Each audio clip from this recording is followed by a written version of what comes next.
Olá, tudo bem? Eu sou a Mariana Rosadas e esse é o Se Liga na Câmara, o programa que mostra tudo o que acontece na Câmara Municipal dos Vereadores do Rio de Janeiro para você.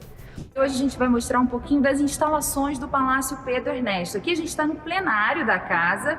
O professor e historiador Rafael Matoso vai nos ajudar a contar um pouquinho dessa história, começando inclusive por essa dedicação. Pedro Ernesto, quem foi o Pedro Ernesto? O Pedro Ernesto é uma figura muito simbólica, representativa do contexto republicano, né? Ele é de Pernambuco, em Recife, nasce em 1884, mas vem para o Rio de Janeiro muito cedo, por volta de 1908, e começa a estabelecer a sua carreira conjuntamente política e médica. Ele foi diretor da Policlínica, ele sempre teve uma atuação médica muito considerável no campo da ginecologia, inclusive, mas ele começa a se destacar no campo político com todo um questionamento à República Oligarca, a República Velha, né? Foi inclusive um dos articuladores do movimento tenentista, né? Não participou diretamente, mas estava naquela contestação aos moldes republicanos do café com leite na década de 20. E no final acabou sendo homenageado aqui num símbolo da República. Isso é muito interessante, né? Porque no momento que eles queriam derrubar, por exemplo, o presidente Arthur Bernardes, que é o presidente que está no poder mineiro na época da inauguração do prédio, em 21 de julho de 1823, ele, pouco tempo depois, vai acabar sendo homenageado após a sua morte, na década de 50, com o nome do prédio que representava, né, o poder das elites republicanas na época que ele contestava. Professor, fala um pouquinho dessa inauguração, em que contexto se deu e o que funcionava aqui antes. Então, é muito interessante a história desse prédio, porque ela está circunscrita em dois contextos de guerra. O prédio começou a ser edificado em 1870, 1872, após a Guerra do Paraguai, porque iriam homenagear Dom Pedro II pela campanha vitoriosa da Tríplice Aliança, que o Brasil foi protagonista, e o Dom Pedro II não quis a homenagem, mas aceitava que a verba fosse utilizada para a construção de escolas públicas na cidade. Ele sempre foi um incentivador, daí o próprio Colégio Pedro II, muito próximo daqui, e esse prédio virou uma escola, com arquitetura manuelina, uma escola muito referencial, bonita, a partir de 1872. Porém, quando chegou aproximadamente ali na transição para a República, já por volta de 1896, havia necessidade de espaços para assumir uma função do Poder Legislativo, que era o Conselho Municipal ou Intendência Municipal. E aí esse prédio começa a ser utilizado, deixa de ser uma escola e começa a ser apropriado por essas funções.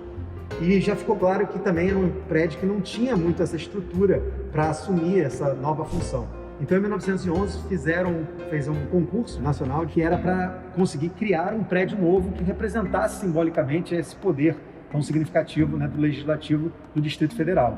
Antes disso, o Poder Legislativo do Distrito Federal e, posteriormente, municipal, ele teve outras sedes, sim. Todas mais ou menos por aqui pelo Santa Sim, Sé. O poder central do Rio de Janeiro ficou desde a transição da monarquia para o Império, da monarquia para a República, perdão. Ele se estabeleceu aqui no centro, esse poder.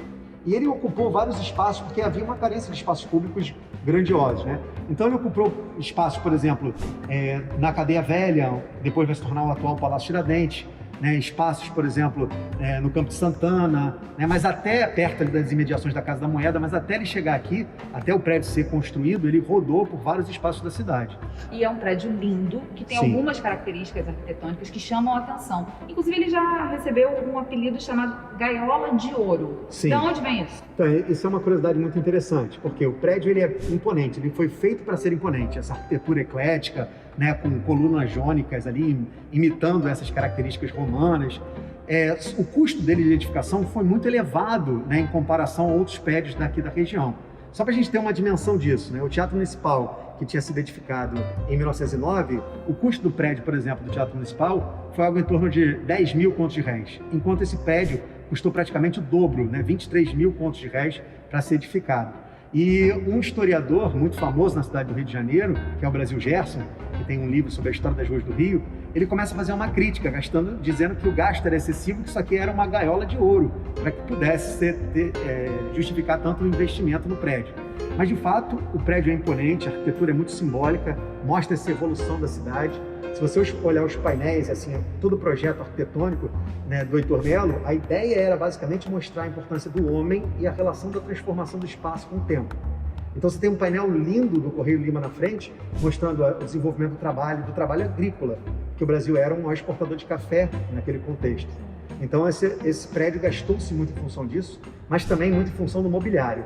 Muitas peças compradas com madeira de lei, adornadas com elementos de ouro, que traz esse apelido e essa certa crítica que foi muito pertinente naquele momento.